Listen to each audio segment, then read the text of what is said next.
Hello students, exercise 15.3 देखिए।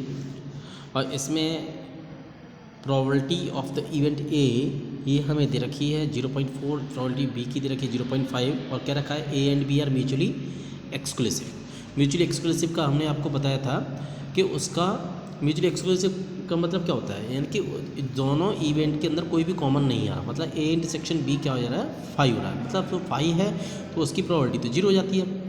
तो फिर हमें पी ए यूनियन बी पूछा है, यानी P A plus P B minus P A intersection B formula होता है, इसकी वैल्यू 0 हो गई और इसकी वैल्यू हमने पुट कर दी, यानी 0.9 आ गया। ठीक, फिर पी ए ऊपर ऐसे बार लगा देते हैं, इसका मतलब होता है नॉट। तो इसको हम जब पी 1 में से पी ए को माइनस कर देंगे तो पी ए नॉट निकल जाता है, यानी कि 1 माइनस 0.4 ये हमने सॉल्व कर लिया। इसी तरह से पी बी को सॉल्व कर लिया।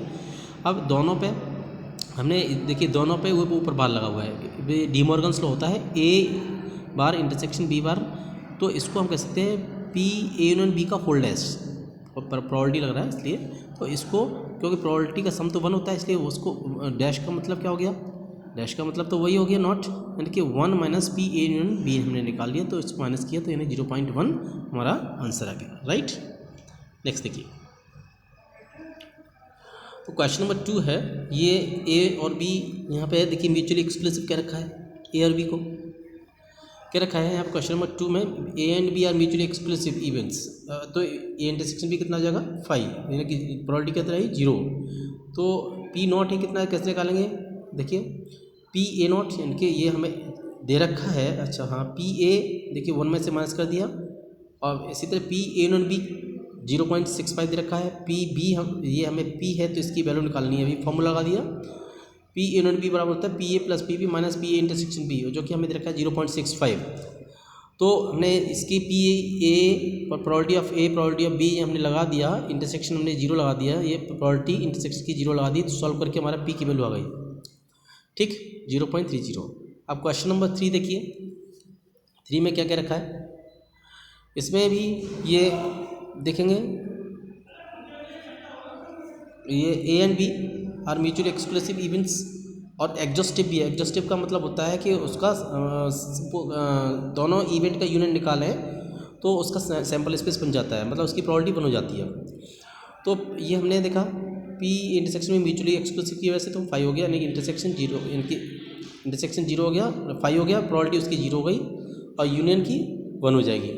P A plus P B minus P A union B बराबर 0, इंटरसेक्शन का फॉर्मूला पी इंटरसेक्शन बी को कितना होगा, P A plus P B minus P A union B बराबर 0। तो ये पी ए की वैल्यू लगा दी, ये हमने पी बी दे रखा है, हमें दे रखा है इसमें, ठीक है, twice P A minus union की वैल्यू 1, तो सॉल्व किया 3 पी ए को 1 हो जाएगा, 1 को ट्रांसफर कर दिया, पी ए को कितना जाएगा 1/3। नेक्स्ट देखिए, इसमें पी ए क्या रखा है, मतलब प्रोबेबिलिटी ऑफ ए, तो देखिए इसमें प्रोबेबिलिटी ऑफ ए हमने ये लेट कर लिया पी, और पी बी दे रखा है 3/2 पी ए, 3/2 तो है ये, पी ए को हमने ए पी माना हुआ है, इसलिए हमने यहाँ पे पी लगा दिया। तो पी सी 1/2 पी बी का रखा है, पी बी हमने ये निकाल लिया, ठीक है, तो यानी कि 1/2 तो ये है ही है, पी बी की वैल्यू 3/2 पी लगा दी हमने, 3/4 पी आ गया। तो आप देखिए क्या क्या रखा है, A B C are mutually exclusive and exhaustive. Mutual exclusive का मतलब क्या होता है, म्यूचुअल एक्सक्लूसिव का मतलब बताया था कि उसका A intersection B, B intersection C, C intersection A, सब कुछ 5, या तीनों को निकालेंगे तो भी 5, मतलब प्रोबेबिलिटी क्या हो जाती है उसकी 0 हो जाती है, प्रोबेबिलिटी उसकी 0 हो जाती है। अब हमने देखा कि ये P A union B union C P S के बराबर हो जाएगा, क्योंकि एग्जॉस्टिव है, इसकी प्रोबेबिलिटी 1 हो गई। तो P A union B union C इसका फॉर्मूला हमारे पास में होता है, तो उसकी जो है P A union B union C मतलब P A plus B B plus P C minus P A intersection B minus P B intersection C minus P C intersection A plus 2 P A intersection B intersection C. तो इसमें हमें क्या है, ये सब कुछ 0 हो गया, इसलिए हमने क्या लिखा है कि इसकी वैल्यू आ गई, सिर्फ पी ए की आ गई, पी बी की इतनी आ गई, पी सी की इतनी आ गई, सॉल्व किया तो पी की वैल्यू हमारे पास में आ गई 4/13, और इसको हमने पी ए के इक्वल माना था, यानी पी ए की वैल्यू आ गई, प्रोबेबिलिटी ऑफ ए इवेंट की आ गई 4/13। राइट, क्वेश्चन नंबर 8 देखिए, इसमें अकॉर्डिंग टू क्वेश्चन ये दे रखा है, हमने P A dash upon P ए कह दिया, इसमें ऑड्स वाला क्वेश्चन है, तो ये 8 अपॉन 3 हमें दे रखा है, देखेंगे 8/3। तो इसको हमें के मानना, अगर जो है इसमें कांस्टेंट मानना है तो P A dash equals to 8K और पी ए इक्वल्स टू कितना जाएगा 3K। दोनों को प्लस कर दिया हमने तो 1 हो जाएगा, यानी कि इस तरह से के की वैल्यू 1/11 आ गई। तो पी ए डैश हमने 8/11 देख लिया, ए डैश के की वैल्यू लगा दी, ये 3/11 हो जाएगी। इसी तरह से पी बी डैश अपन पी बी 5/2 है, तो P B dash equals to कितना जाएगा 5/7, तो पी बी कितना जाएगा 2/7। अब देखेंगे out of events A B and C one and only one can happen. तो A B C are mutually exclusive and exhaustive की वजह से सैंपल स्पेस हो जाएगा यूनियन लगाने से। इंटरसेक्शन यानी कि देखेंगे तो 5 हो जाएगा क्योंकि एक्सक्लूसिव है। अब हमने देखा यहाँ पे P A union B union C equals to sample space की प्रोबेबिलिटी के बराबर हो गया, यानी 1 हो गया। फिर कोई फॉर्मूला लगा दी, P A plus P B plus P C equals to 1 हो गया। हमने पी सी निकालना है तो पी ए और पी बी हमने निकाल दिए हैं, पी सी हमारा ये 34/77 ये निकल के आ गया, राइट। तो अब हमें निकाला है odds against the event C. Odds against the C मतलब कि इसका मतलब क्या है, ऑड्स का मतलब पी सी डैश अपन पी सी, जैसे हमने P A dash upon P A निकाला था, पी बी डैश अपन पी बी निकाला था, ऐसे odds against the point C पूछा है, against C event E C, तो पी सी डैश अपन पी सी निकालना है। तो देखिए पी सी डैश 1 - के P C upon P C, तो ये सॉल्व किया तो ये हमारे पास में आंसर आ गया, देखिए जरा 43/34 ये आंसर होगा, राइट। क्वेश्चन नंबर 9, इसमें रेड बॉल रखी 3, ब्लैक बॉल रखी 2 और टोटल बॉल्स को होंगी 5। तो 3 ball out of 5 can be selected in 5C3 ways, है ना। तो अब हम जो देखेंगे NS यानी कि 3 बॉल जिसको NS कह दिया हमने, इसको सैम्पल स्पेस से टोटल में से 5 3 सेलेक्ट करी हैं, तो 10 वेज से हम एक सेलेक्ट कर सकते हैं। ये अब देखिए ए का मतलब क्या है, हम इवेंट नाम दे रहे हैं 2 रेड एंड 1 ब्लैक। तो 2 रेड 3 में से 2 रेड और 2 में से 1 ब्लैक, यानी कि 6 वेज से। तो पी हमने probability of the event A निकाला, तो NS यानी कि 6/10 आ गए।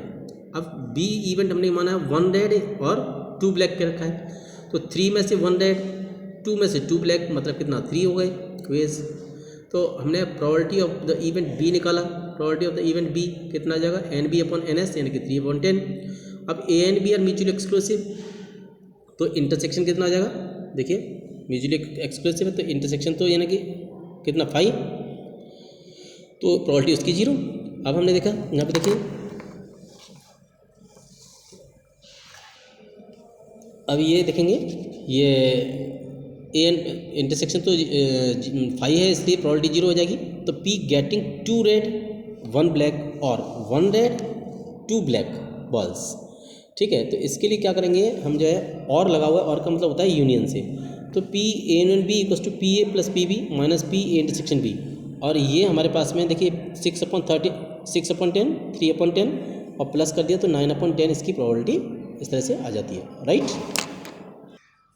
नेक्स्ट क्वेश्चन नंबर 11 देखिए, अगर हम एस को ए कहें, नॉन एस को हम जो है एन कह रहे हैं, तो 2 हमें कार्ड ड्रॉ करने हैं। तो एस एस भी हो सकते हैं, एस नॉन एस एस, या दोनों ही नॉन एस हो सकते हैं, ठीक है।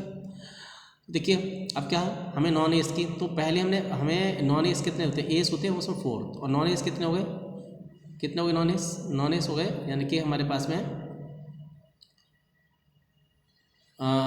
यानी कि 48/52 एक ड्रॉ करने के बाद में अब हमें दूसरा ड्रॉ किया, तो इसका मतलब कितना हो जाएगा, वो दूसरा ड्रॉ किया तो यानी कि एक कम हो गए, 48 में से 47 रह गए होंगे, 52 में से 51 रह गए होंगे, तो हमने मल्टीप्लाई कर दिया तो 188 ये कितना आ गया 221।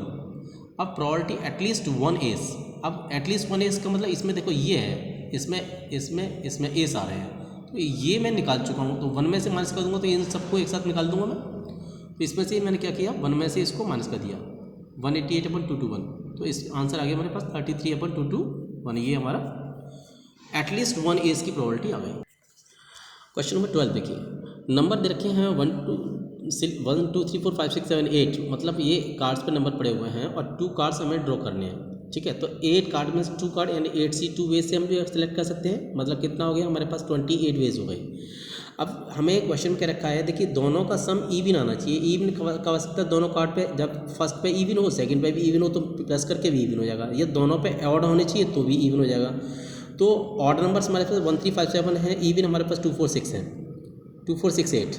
तो 2 cards bearing even numbers can be drawn in 4C2 ways. ये देखिए इवन नंबर वाले 4 में से 2 खींचने हैं, तो यानी कि हमने सॉल्व किया तो ये 6 वेज से हम जो है ड्रॉ कर सकते हैं। 4 फैक्टोरियल अपन 2 फैक्टोरियल इंटू 4 में से 2 माइनस किया तो 2 फैक्टोरियल सॉल्व किया, इतना क्या। अब 2 कार्ड्स बियरिंग ऑड नंबर्स, अगर ये दोनों 2 ऑड नंबर को प्लस करूँगा तभी तो इवन हो जाएगा, तो इसलिए इसका भी 6 हो जाएगा। ठीक है, तो अब हमने देखा P getting the sum even, तो दोनों को प्लस कर दिया, यानी कौन कौन से, देखिए 6/28 और 6/28, तो यानी कि ये हमारे पास में आंसर आ गया। देखिए 6/28 प्लस कर दिया मैंने, तो यानी कि 12/28 को डिवाइड कर दिया, सॉल्व कर लिया, तो 3/7 ये हमारा आंसर आ गया, राइट। अब मान लीजिए हमें ऑड की प्रोबेबिलिटी निकालनी है, सम ऑड आना चाहिए, तो उसको इवन वाले को माइनस कर दो, तो यानी कि हमारा 4/7 आ गया, राइट। अब हमें ये नेक्स्ट क्वेश्चन दे रखा है, इसमें क्या है कि कमेटी बनानी है जिसमें 3 गर्ल्स होनी चाहिए, एटमोस्ट 3 गर्ल्स जैसे रहती है। तो यानी बॉयज़ 10 हैं, गर्ल्स 8 हैं, टोटल हमारे पास 18 स्टूडेंट्स हो गए। ठीक है, 18 स्टूडेंट्स। तो 3 students out of 18 can be selected in 18C3 ways. जब हमने इसको जब सॉल्व कर लेंगे, चलो क्या, तो P that the committee has at most 1 girl. At most 1 girl क्या, एटमोस्ट का मतलब ज़्यादा से ज़्यादा 1 गर्ल, यानी कि तो 3 बॉयज़ भी हो सकते हैं, नो गर्ल का मतलब 2 बॉयज़ 1 गर्ल हो सकते हैं। ठीक है, तो 3 बॉयज़ यानी कि बॉयज़ हमारे पास 10 थे, तो 10 में से 10C3 अपन 18C3 हो जाएगा, और 2 बॉयज़ 10C2 इंटू 8C1 हो जाएगा। इसको जब हम सॉल्व करेंगे इधर देखिए, इसको प्लस किया और प्लस करके जब हमने ये सॉल्व किया यहाँ पे, तो ये फैक्टोरियल NCR का फॉर्मूला लगा दिया, 10 फैक्टोरियल अपॉन 3 फैक्टोरियल, और 10 में से 3 माइनस करेंगे 7, ऐसे इसमें यहाँ पे देखिए 18 फैक्टोरियल और 3 फैक्टोरियल, 18 में से 3 माइनस करेंगे तो 15, इसी तरह से इधर, राइट। तो इस तरह से हमने इसको जब सॉल्व किया, ठीक है, तो सॉल्व करने के बाद देखिए ये हमने ये जो 15 फैक्टोरियल ऊपर पहुँच गया, ठीक है, तो यानी कि 15 फैक्टोरियल आ गया, 7 फैक्टोरियल 18 फैक्टोरियल। तो अब कैसे सॉल्व किया है, 18 फैक्टोरियल को 18 इंटू 17 इंटू 16 इंटू 15 फैक्टोरियल पर रोक दिया, 15 से 15 काट दिया। इसी तरह से यहाँ पे 7 फैक्टोरियल तो है, ये 10 को मैंने तोड़ दिया, तो 10 इंटू 9 इंटू 8 इंटू 7, 7 से 7 काट दिया। इसी तरह से 18 को इधर तोड़ दिया, है ना, और 10 को तोड़ दिया, तो ये सॉल्व करके हमारे पास में आंसर आ गया 10/, ये देखिए 10/17, ये इसका आंसर है। Thank you.